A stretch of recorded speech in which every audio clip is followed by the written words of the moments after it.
Advocate Akash Kumar Yadav ji. Radha Vallabh Srivastava ji महाराज जी, आपके चरणों में कोटि कोटि दंडवत प्रणाम।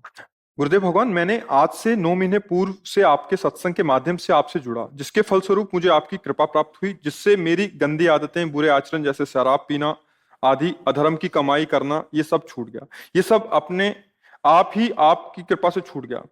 महाराज जी, मुझे आपके शिष्य होने का भी सौभाग्य प्राप्त हुआ। प्रश्न यह है कि मैं प्रोफेशन से एडवोकेट हूं और मैंने पिछले 9 महीने से किसी भी प्रकार की अधर्म की कमाई नहीं की है और अपना पूर्ण समय नाम जप और श्री जी की अष्टयाम सेवा में आपकी कृपा से लगाया है। अब मैंने अपनी वकालत छोड़कर प्राइवेट टैक्सी का कार्य करना प्रारंभ कर रहा हूं, किंतु डर लगा रहता है क्योंकि बिना मांगे बहुत धन और वैभव आदि प्राप्त हो रहा है। दूसरा ये भी है कि अगर मैं अपना कर्तव्य करके प्राइवेट टैक्सी का कार्य करता हूं तो मेरी दिनचर्या खराब हो जाएगी। अब मुझे क्या करना चाहिए? मैं थोड़ा आपको वकालत में जो अधर्म पूर्वक धन लेने की वृत्ति, उसका त्याग कर दो। वकालत कोई बुरी बात थोड़ी, वो भी तो भगवान की सृष्टि की सेवा है।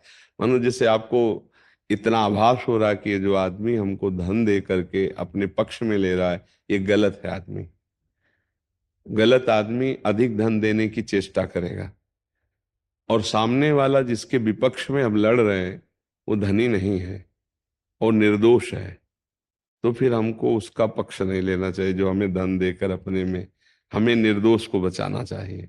धन लेकर वकालत करके हम निर्दोष को दंड दिला दिया और दोषी को मुक्त करा दिया, ये घटना आपके जीवन के लिए बहुत हानिकारक होगी, है नहीं? तो इतना विवेक रखकर वकालत करो, मुझे लगता है कोई परेशानी नहीं। इससे क्या होगा कि आपको थोड़ा सांसारिक भोग भोगने की योग्यताएं जो चाहिए वो थोड़ा कम मिलेंगी। बढ़िया गाड़ी नहीं खरीद पाओगे, बढ़िया बंगला नहीं तैयार कर पाओगे, अन्य वकीलों से थोड़ा छोटे माने जाओगे, पर भगवान के दरबार में बढ़िया माने जाओगे। संसार में अधर्माचरण करके बड़ा होना कोई बड़ी बात नहीं है, थोड़े दिन की चांदनी है, फिर शरीर ही छूट जाएगा तो तुम्हारा बैंक बैलेंस, गाड़ी तुम्हारे साथ थोड़ी जाएगी। लेकिन जो पाप किया, अधर्म आचरण किया, निर्दोष की जो आह हुई, वो तुम्हारी दुर्गति कर देगी। मुझे वकालत गलत नहीं है, वकालत का अधर्म में प्रयोग करना गलत है। आप ऐसे भी वकील बन सकते हो कि कम पैसे में सच्चे आदमी का सहयोग देकर उसको छुड़ा लिया तो बढ़िया काम बन गया। तो हमें लगता है कि इतना तो पता चल ही जाता है कि ये जो हमारा पक्ष है कि अगर ये गलत है तो मुझे इसका पैसा नहीं लेना, इसका साथ नहीं देना, और अगर सही है तो फिर पैसे पे नहीं जाना, फिर अपनी वकालत पूरी लगा के उसको छुड़ा देना है, चाहे वो कम पैसे दे, हम पक्ष उसी का लेंगे जो निर्दोष है। अगर दोषी है, अब वकालत में ये नहीं देखा जाता, परमार्थ में वो बढ़िया है कि तुम अधर्म किए हो, चाहे मुझे धमकी दो मारने की, चाहे रुपए की, ना भय ना प्रलोभन, मैं भय और प्रलोभन से तुम्हारी वकालत नहीं कर सकता।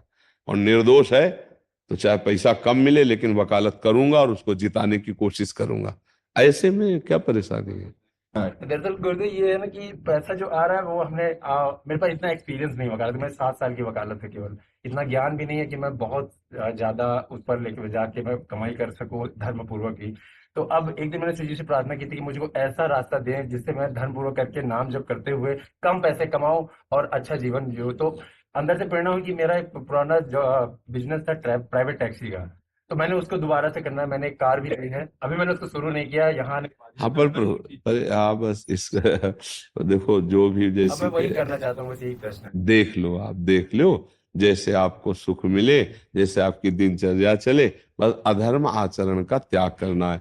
धन बढ़े तो दूसरों के सुख में लगाओ, कभी किसी गरीब की बेटी के ब्याह में लगा दो, कभी किसी बीमार के शरीर में लगा दो, कभी भूखे को भोजन। बहुत अपने भारत में ऐसी अव्यवस्थाएं हैं जहां धन लग सकता है। धन आना कोई बुरी बात नहीं, पर गलत ढंग से ना आए, उसे अच्छे ढंग से कमाओ और अच्छों की सेवा में लगा दो। डर लगता है अष्टयाम सेवा छूट जाएगी। नहीं, अष्टयाम सेवा प्रगट में जो हो रही, और समाज की भी सेवा अष्टयाम में सम्मिलित हो जाती है। अर्थ आ जाए तो उसको सही दिशा में लगाने के लिए बहुत से सच्चे मार्ग हैं। अपने को क्या लोग परेशान है कि अर्थ आ जाए, और तुम परेशान हो अर्थ बहुत आ रहा है, हम क्या करें? ऐसा कहोगे लुट जाओगे, लोग तो नजर कर लेंगे कि इसके पास कितने आ रहे हैं। ले अच्छे से चलो, नाम जप करो, जो प्रेरणा हो उसके अनुसार चलो जी। कल्पना कोहली जी। राधे राधे। श्री हरिवंश महाराज जी, आपके चरणों में कोटि कोटि प्रणाम। महाराज जी, मैं शुरू से भगवान रामकृष्ण की भक्ति में जुड़ी हूँ। नित्य अपनी पूजा पाठ मानसिक पाठ और लिखित जाप भी करती हूँ। हमेशा ईश्वर को अपने अंग संग महसूस किया है। आपके प्रवचन सुनकर ऐसा लगा कि आप ही हैं जो गुरु रूप में मेरे जीवन का मार्गदर्शन कर सकते हैं। मुझे लगता है कि जैसे मेरे जीवन का उद्देश्य कुछ और है। मैंने अपना पारिवारिक सामाजिक जीवन बड़ी निष्ठा और प्रेम से निभाने का प्रयत्न किया है। कभी कोई शिकायत नहीं रही। बस अपनी कृपा और मार्गदर्शन करके मेरे जीवन को सही उद्देश्य में सफल होने का आशीर्वाद दीजिए, जिससे मैं इस समाज में प्रेम से सेवा कर सकूं, क्योंकि हर तरफ ईर्ष्या, द्वेष, अहंकार, घृणा, असत्य देखकर मन व्यथित होता है। मतलब ये अच्छे से चलना चाहते हैं आप, बट अच्छे से चलना तभी माना जाएगा जब हर तरफ श्री भगवान देखेंगे आप। अगर आप ईर्ष्या, द्वेष, घृणा, नफरत, अहंकार जो देख रहे हैं, वो किसका प्रश्न है? हाँ, वो अंदर है, आपके अंदर है, इसीलिए बाहर दिखाई दे रहा है। अगर हम प्रभु को देखना चाहें, देखो गोपीजनों के अंदर नहीं है, उनके अंदर श्याम है, तो जित देखूं तित श्याममय है ने। गोस्वामी तुलसीदास जी ने राम को माना तो वो कह रहे जड़ चेतन जग जीव जत सकल राममय जानी, सिय राम में सब जग जानी कहने। तो अपने और संसार में क्या देख रहे हैं? अपने देख रहे हैं ईर्ष्या, द्वेष, अहंकार, ये तो ये सब हमारे अंदर है, तभी तो दिखाई दे रहे हैं। तो अभी अच्छे से हम नहीं चल पा रहे, हम नहीं चल पा रहे, क्योंकि हम सृष्टि को भगवत स्वरूप ना देख करके विकार में देख रहे हैं। अब हमको पहले अपने विकार नष्ट करने हैं, तो इसीलिए हमको निरंतर नाम जप करना है।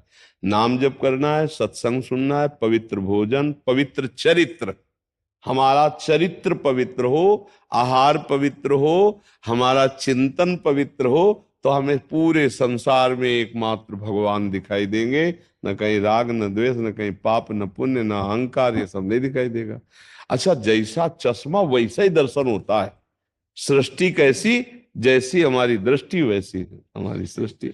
अगर हम लाल चश्मा लगावे तो लाल दिखाई देगा, हरा तो हरा दिखाई नहीं। तो हमने काम, क्रोध, लोभ, मोह, मद, मत्सर का चश्मा लगा रखा है, तो हमको सब कामी, क्रोधी, नीच, पापी दिखाई देंगे हमें। अगर हम राम का चश्मा लगाए तो सब राम में, श्याम का चश्मा तो श्याम में, है नहीं। हमारी दृष्टि जैसी वैसी से हमें लगता है अपना सुधार करना है। सत्संग अध्यात्म से अपना सुधार करना है। हम जगत को प्रीति दे पावे, पहले हमारे अंदर प्रीति आवे तब ना दे पावे। पहले तो हम छक के प्रीति का पान करें, तब हम दूसरे को प्रीति दे पावे। प्रीति वही आती है जहां निर्विकारता होती है। निर्विकारता वही आती है जहां भगवत चिंतन होता है। भगवत चिंतन अब हमको करना है। अनन्यस चिंतयन्तो माम, भगवान आदेश कर रहे हैं, रात दिन भगवत चिंतन में व्यतीत करो। फिर देखो संसार की तरफ, सब जगह मुस्कुराता हुआ अपना प्रभु नजर आएगा। जैसे मंदिर में हमें भगवान देखने को मिलते हैं ना, ऐसे सबके हृदय रूपी मंदिर में भगवान को देख नहीं रहे, बाहरी आचरणों को देख रहे थे। इसीलिए हम कहते हैं पापी है, दुष्ट है, नीच है, पर उसके हृदय में भी भगवान चुपचाप बैठे हुए हैं। हम भक्त हैं तो हमें भगवान को देखना, पापी नहीं देखना, भगवान देखना है।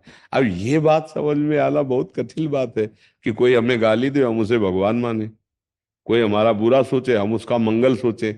ये बात भक्त में होती है। तो खूब नाम जप कीजिए, सत्संग सुनिए, चरित्र पवित्र रखिए, विचार पवित्र रखिए, तो आप जगत मंगल करने वाली और अपना भी मंगल करने वाली वृत्ति को प्राप्त हो जाएंगे। अगर ऐसा नहीं तो फिर हम जैसा सोचते हैं वैसा ही हमें सामने दिखाई देने लगता है, वही हमारा स्वरूप होता है। हमें आज तक यही समझ में नहीं आया कि पापी कौन है, पापी कौन है। क्योंकि जिधर देखो उधर मुस्कुराता हुआ अपना प्रीतम नजर आ रहा है। तो प्रीतम का खेल है, तीन प्रकार का खेल हो रहा है, सतोगुणी, रजोगुणी, तमोगुणी।